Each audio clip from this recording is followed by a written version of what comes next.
जैसे आरएसएस है, यूएस और ब्रिटेन जैसे बड़े बड़े जो अर्थशक्ति हैं, उन्होंने आरएसएस को आतंकवादी संगठन घोषित कर दिया है, बोल चुके हैं कि आतंकवादी संगठन है। लेकिन आरएसएस के पिछले 6 साल 7 साल में कई नेता ऐसे रहे हैं जो हत्या से लेके बलात्कार तक के जघन्य अपराधों में लिप्त रहे हैं, लेकिन हमेशा सरकार उनको बचाती हुई नजर आई है। जातीय नफरत लोगों के बीच में नहीं है, ये नफरत और भेदभाव का जो माहौल है ना, ये आरएसएस द्वारा बनाया जा रहा है। तो आरएसएस जैसे संगठन, आईएसआईएस जैसे संगठन, तालिबान जैसे संगठन, ये आतंकवादी संगठन है। मुझे कोई 10 आरएसएस या संघ के से जुड़े ऐसे लोगों के नाम बता दीजिए जिनका आज़ादी के आंदोलन में कोई भी योगदान रहा हो। एक काफ़ी ब्राह्मणों के मर्डर हुए, जिसमें कमलेश पांडे से लेके कई ब्राह्मण शामिल रहे, लगभग बता रहे 200 से ज़्यादा ब्राह्मणों के मर्डर हुए। इन पाँचों के पाँचों राज्यों में बीजेपी सत्ता में नहीं आएगी, और उत्तर प्रदेश में तो इनकी हालत और ज़्यादा खराब हो रही है। उत्तर प्रदेश में ना 70 से 90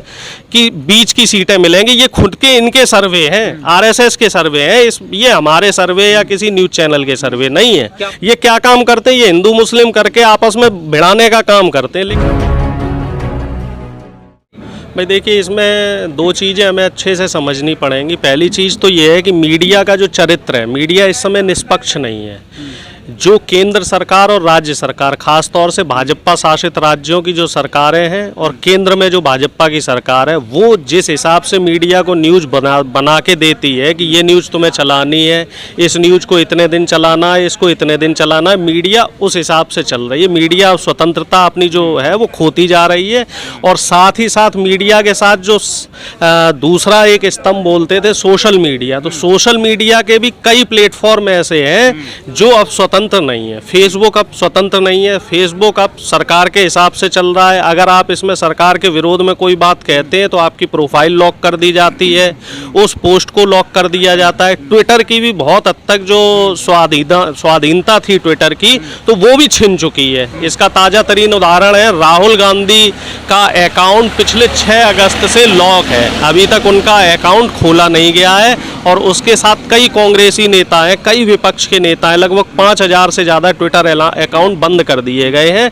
और यूट्यूब पे भी बराबर सरकार की निगाहें हैं, और यूट्यूब चैनल्स पे जो लोग सरकार के खिलाफ आवाज़ उठाते हैं, सच्चाई को दिखाते हैं, तो उनको समय समय पे नोटिस मिल रहे हैं, कई लोगों को जेल भी हुई है। तो मीडिया अपना चरित्र खो चुकी है। और दूसरी चीज़ ये है कि जो घरेलू मुद्दे हैं, जैसे आरएसएस है, यूएस और ब्रिटेन जैसे बड़े बड़े जो अर्थशक्ति हैं, उन्होंने आरएसएस को आतंकवादी संगठन घोषित कर दिया है, बोल चुके हैं कि आतंकवादी संगठन है। लेकिन हमारे यहाँ आरएसएस का बचाव किया जाता है। आरएसएस के पिछले 6 साल 7 साल में कई नेता ऐसे रहे हैं जो हत्या से लेके बलात्कार तक के जघन्य अपराधों में लिप्त रहे हैं, लेकिन हमेशा सरकार उनको बचाती हुई नजर आई है। कुलदीप सेंगर हो, चिन्मयानंद हो, या फिर आसिफा वाला कांड हो, जिसमें मंदिर में उसके साथ बलात्कार हुआ था बेटी के साथ, और फिर उसको वहाँ पे जला दिया गया था, और तिरंगा यात्रा निकाली गई थी बलात्कारियों के सपोर्ट में। या फिर आप दिल्ली वाला केस देख लो, 9 साल की बच्ची के साथ दुराचार हुआ, और वहाँ क्या किया गया, उस बच्ची को जला दिया गया, और जिन्होंने दुराचार किया है उनको सरकार बचाती हुई नजर आ रही है। तो सरकार के साथ साथ मीडिया भी इस समय पक्षपात का काम कर रही है। और क्या लगता है कि जिस तरह से जातीय नफरत है क्या लोगों के बीच में? जातीय नफरत लोगों के बीच में नहीं है, ये नफरत और भेदभाव का जो माहौल है ना, ये आरएसएस द्वारा बनाया जा रहा है। एक नरेशन ऐसा तैयार किया जा रहा है कि आप अगर बीजेपी और आरएसएस के खिलाफ बोलते हैं तो आपको देशद्रोही बता दिया जाता है, आपको पाकिस्तानी बता दिया जाता है, आपको खालिस्तानी बता दिया जाता है, आपके ऊपर नस्लीय टिप्पणियां की जाती हैं, ठीक है, आपकी लिंचिंग हो सकती है। तो इस तरह के कई उदाहरण आपने देखे हैं पिछले 6 साल 7 साल में, कि जिसने सरकार के खिलाफ बोला है या अपनी आवाज़ को उठाया है। कई जगह ऐसा भी देखने आया है, दलितों को मूंछ नहीं रखने दी। अगर किसी दलित ने मूंछ रखी है तो उसके साथ लिंचिंग करने की कोशिश की गई। कई जगह मुस्लिमों को, जो मुस्लिम भी गाय पालते हैं, क्या गाय आरएसएस को भारतीय तालिबान समझते हैं? बिल्कुल निश्चित तौर पे आरएसएस जैसे संगठन, आईएसआईएस जैसे संगठन, तालिबान जैसे संगठन, ये आतंकवादी संगठन है। और ये लोक लोकतंत्र के लिए बहुत बड़ा खतरा है। और इस समय पूरे विश्व में एक ऐसा माहौल क्रिएट हो रहा है कि जितने भी देश लोकतंत्र को पसंद करते हैं, यहाँ पे जहाँ पे लोकतंत्र कायम है, तो वहाँ इस तरह की जो कट्टरपंथी संगठन है, कट्टरवादी जो ताकतें हैं, ये हावी होने का प्रयास कर रही हैं। चाहे अफगानिस्तान हो, चाहे आपका इराक हो, ईरान हो, भारत हो, चाइना में तो वैसे ही लोकतंत्र खत्म हो चुका है, वहाँ डिक्टेटरशिप चल रही है। म्यांमार में भी वहाँ की सेना ने कब्जा कर लिया है, वहाँ लोकतंत्र खतरे में है। चाइना और आपके पाकिस्तान में भी यही हाल है, वहाँ भी सेना हावी रहती है। नेपाल में भी यही देखने को आ रहा है। तो ऐसे कई देश हैं, मुझे लग रहा है 1/3 देश ऐसे हैं जहाँ पे लोकतंत्र पूरी तरीके से खतरे में है।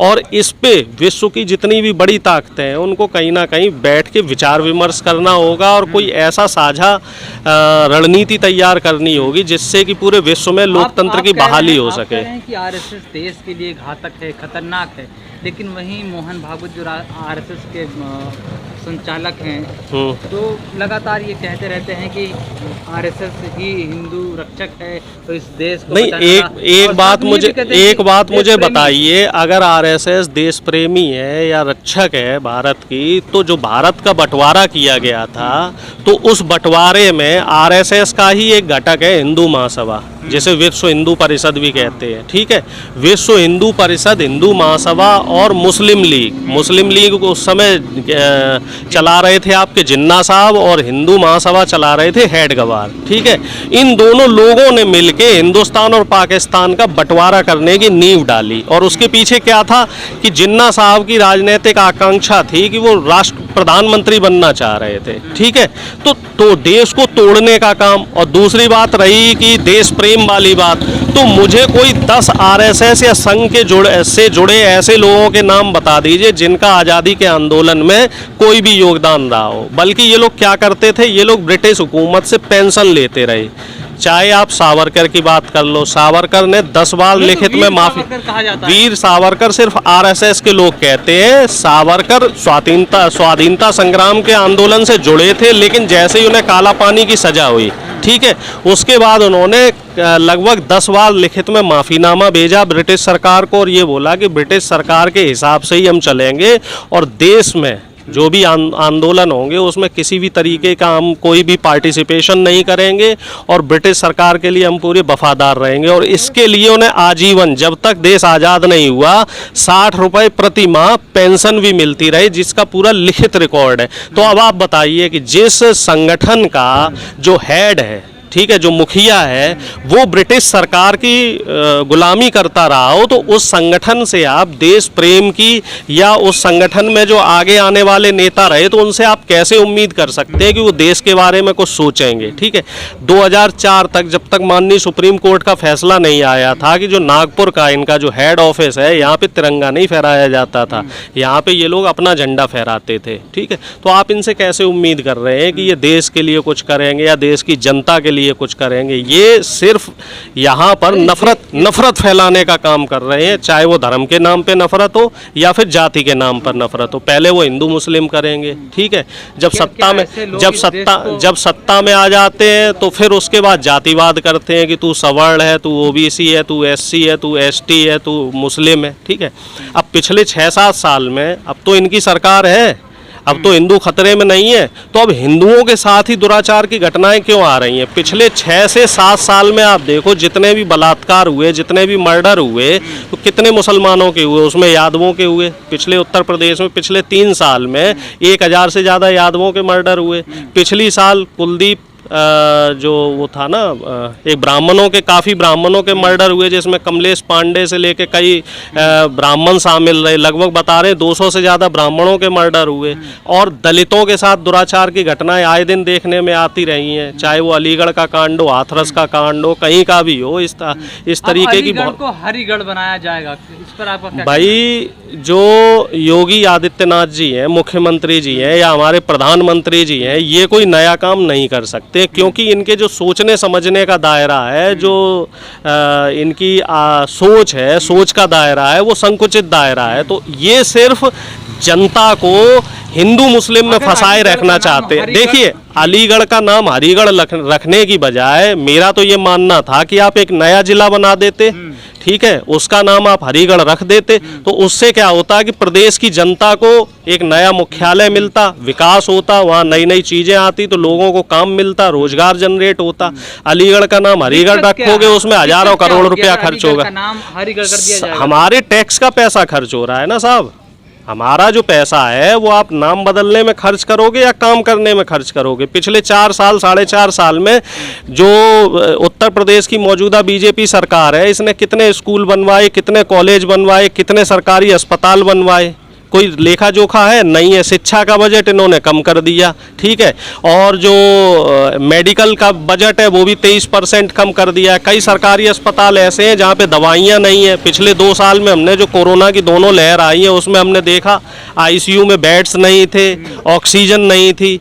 समाज सेवी संस्थाओं से लेके किसानों तक ने ऑक्सीजन और आईसीयू बेड का इंतजाम करवाया, ठीक है। सरकार के पास दवाएं नहीं थी देने की, दवाओं की कालाबाजारी होती रही। मोदी की जो लोकप्रियता घट रही है, इसके पीछे की वजह क्या हो सकती है? वजह आपके सामने है। प्रधानमंत्री जी को 2 बार मौका दिया गया। पिछली बार तो इन्होंने नेहरू, गांधी और कांग्रेस के ऊपर 5 साल निकाल दिए कि साहब नेहरू जी की ये रणनीति गलत थी, गांधी परिवार ने ये गलत किया था, कांग्रेस ने ये गलत किया था, या पिछली सरकारों ने ये काम गलत किए थे, गंदगी साफ करने में समय लगेगा। तो सरकार, जनता ने एक बार और मौका दिया कि चलो भाई प्रधानमंत्री जी इस बार कुछ करें। इस बार प्रधानमंत्री जी ने क्या किया कि जितनी सरकारी संस्थाएं थी, BSNL से लेके MTNL से लेके रेलवे से लेके डाक से लेके आपका एयरपोर्ट, सबको बेचने का काम शुरू कर दिया। अपने व्यापारी दोस्तों की जेबें भरने का काम शुरू कर दिया। अब आप बताइए, पहले प्लेटफॉर्म टिकट कितने रुपए का था? 3 रुपए का। आज की तारीख में प्लेटफॉर्म टिकट कितने रुपए का है? 30 रुपए का। पहले सरकारी अस्पतालों में पर्चा 1 रुपए का बनता था। कई सरकारी अस्पताल ऐसे हैं जो भाड़े पे दिए जा चुके हैं, वहाँ पे अब पर्चा कितने का बन रहा है? 100 रुपए का बन रहा है। कई सरकारी स्कूल ऐसे हैं जिनको भाड़े पे देने की तैयारी है, ठीक है साहब। अब रेलवे का आप टिकट, जो नॉर्मल टिकट है उसकी आप बात कर लो। पहले अगर रेलवे का एक टिकट 500 रुपए का था तो अब वो 700 से 800 रुपए का टिकट हो गया। रेलवे के टिकट इन्होंने महंगे कर दिए, ठीक है। BSNL इन्होंने ख़त्म कर दिया, डाक ये ख़त्म करने की कोशिश कर रहे हैं, और इस तरीके के कई ऐसे सरकारी संस्थान हैं, लगभग 100 से ज़्यादा गवर्नमेंट PSUs ऐसे हैं जो जिनका इन्होंने निजीकरण कर दिया, और जिनको अंबानी और अडानी जैसे जो इनके व्यापारी मित्र हैं उनको उनकी इन्होंने पर्सनल प्रॉपर्टी बना दी है। आप ये देख लो, मोदी सरकार में पिछले 7 साल में जो व्यापारी हैं, जो बड़े व्यापारी हैं, जो सर्वे ये कहता है फोर्ब्स मैगजीन का, क्योंकि इंडिया में तो अब इस तरीके के सर्वे होने बंद हो गए, वो ये बता रहा है कि फोर्ब्स मैगजीन का सर्वे ये बता रहा है कि अंबानी और अडानी की जो प्रॉपर्टी है वो 500% तक बढ़ी है। अंबानी इस समय एशिया के सबसे बड़े रईस हैं, अडानी एशिया के दूसरे नंबर के रईस हैं, ठीक है। तो ये सब इतनी प्रॉपर्टी इनकी कैसे बढ़ रही है? ये तरक्की की है सर, सिर्फ यही तरक्की कर रहे हैं। बाकी आप बताओ, टेलीकॉम सेंटर में देखो, 2014 से पहले 7-8 टेलीकॉम कंपनियां हुआ करती थी। आज की तारीख में कितनी कंपनियां बची हैं? 3 कंपनी बची हैं, ठीक है। आइडिया और वोडाफोन मर्ज हो चुका है, एयरटेल बचा है और जियो है। सारा जो है BSNL और MTNL के जितने भी सिस्टम थे वो सारे क्या काम किया गया है? वो सारे जियो को दे दिए गए हैं। जबकि तमाम चीज आप बता रहे हैं कि सरकार की ये नाकामियां हैं, तो क्या अब जो होने वाले चुनाव हैं 5 राज्यों में, क्या अब जनता इसका जवाब देगी? 6 राज्यों में चुनाव होने वाले हैं, और पिछले ज़्यादा पुरानी बात नहीं, 2 साल का आप देख लो। 2019 में जब दोबारा मोदी जी को प्रधानमंत्री बनाया गया था, उसके बाद से चुनाव का आप आंकड़े देख लो। महाराष्ट्र में चुनाव हुए, ये सत्ता से बाहर है, ठीक है। हरियाणा में चुनाव हुए, इन्होंने लोकतंत्र को खरीद लिया, इनको जो है क्लियर मैंडेट नहीं मिला था। झारखंड में ये सत्ता से बाहर है, दिल्ली में ये सत्ता से बाहर है, बिहार में इन्होंने बेईमानी करी। 27 RJD के जो जीते हुए प्रत्याशी थे उन्हें हरवा दिया लोकतंत्र की हत्या करके। बंगाल में इनके साथ क्या हुआ? तमिलनाडु में ये बाहर है, 3 सीटों से 75+ पहुंच गए सर। भाई देखिए इस समय बिहार में देख लीजिए क्या, वो बंगाल में देखिए क्या हुआ, तमिलनाडु में देखिए क्या हुआ, कहीं भी ये सत्ता में नहीं है। अब उत्तर प्रदेश में लेकिन खुद आप- जो आप इनके इस बात को आरएसएस के जो खुद के सर्वे हैं वो ये कह रहे हैं उत्तर प्रदेश, उत्तराखंड, पंजाब और गोवा, इन 4 राज्यों में, और हिमाचल प्रदेश, इन पांचों के पांचों राज्यों में बीजेपी सत्ता में नहीं आएगी। और उत्तर प्रदेश में तो इनकी हालत और ज्यादा खराब हो रही है। उत्तर प्रदेश में ना 70 से 90 की बीच की सीटें मिलेंगी। ये खुद के इनके सर्वे हैं, आरएसएस के सर्वे हैं, ये हमारे सर्वे या किसी न्यूज चैनल के सर्वे नहीं है। क्या प्रधानमंत्री प्रचार करने नहीं जाएंगे क्या? अगर नहीं करे प्रचार, बंगाल में इन्होंने प्रचार नहीं किया। प्रधानमंत्री से लेके गृह मंत्री से लेके 9 मुख्यमंत्री पहुंच गए थे बंगाल में, तो वहाँ क्या हुआ? अगर आरएसएस के इस तरह के सर्वे आ रहे हैं कि आप हार रहे हो तो भाई सकता जनता त्रस्त है। प्रधानमंत्री आप ये बताइए, पेट्रोल और डीजल की आप दाम देख रहे हैं, ठीक है, लगातार 6 महीने से ज्यादा का समय हो चुका है, पेट्रोल और डीजल के दाम बढ़े जा रहे हैं। गैस का सिलेंडर अभी और 25 रुपए महंगा हो गया, ठीक है, तेल हो, चाहे सब्जी हो, चाहे आटा हो, जो घरेलू जरूरतों के सामान है उन सबकी कीमतें बढ़ती जा रही हैं। कहीं 1.5 गुनी बढ़ गई है, कहीं 2 गुनी बढ़ गई है। तो और जनता का जो आय का स्रोत था वो कम होता जा रहा है, ठीक है। लेबर लॉ इन्होंने खत्म कर दिया। अब आम जनता को कितनी तनख्वाह देनी क्या है? जनता इसका जवाब देगी? जवाब दे रही है, जवाब दे तो रही है। हिंदू मुसलमान अगर होना होता तो बंगाल में हिंदू मुस्लिम नहीं होता, बंगाल में हुआ नहीं हुआ। जंतर मंतर पे आकर के कहा जाता है कि मुल्ले काटे जाएंगे, राम राम चिल्लाएंगे। ये बीजेपी और आरएसएस के लोग हैं जो आपसी सौहार्द को खराब करने का काम कर रहे हैं। अब आप किसान आंदोलन में देख लो, किस जाति और धर्म का आदमी नहीं जुड़ा हुआ है। ब्राह्मण भी जुड़ा हुआ है, क्षत्रिय भी जुड़ा हुआ है, दलित भी जुड़ा है, मुस्लिम भी है, सिख भी हैं, सभी जुड़े हुए और सब इनके मंसूबे समझ गए। ये क्या काम करते हैं? ये हिंदू मुस्लिम करके आपस में भिड़ाने का काम करते हैं। लेकिन जनता इस चीज को समझ चुकी है कि ये किसी के सगे नहीं है, इनको सिर्फ अपनी तिजोरियां भरनी है, इनको अपने व्यापारी मित्रों के लिए काम करना है। ये इनको ना तो गरीब के दुख दर्द से कोई लेना देना है, ना गरीब को ये चाहते हैं कि गरीब का बच्चा पढ़ जाए, गरीब के बच्चे को अच्छा रोजगार मिले, ना ये चाहते हैं कि गरीब के बच्चे को अच्छी चिकित्सा मिले और ये देश के विकास में बाधक है।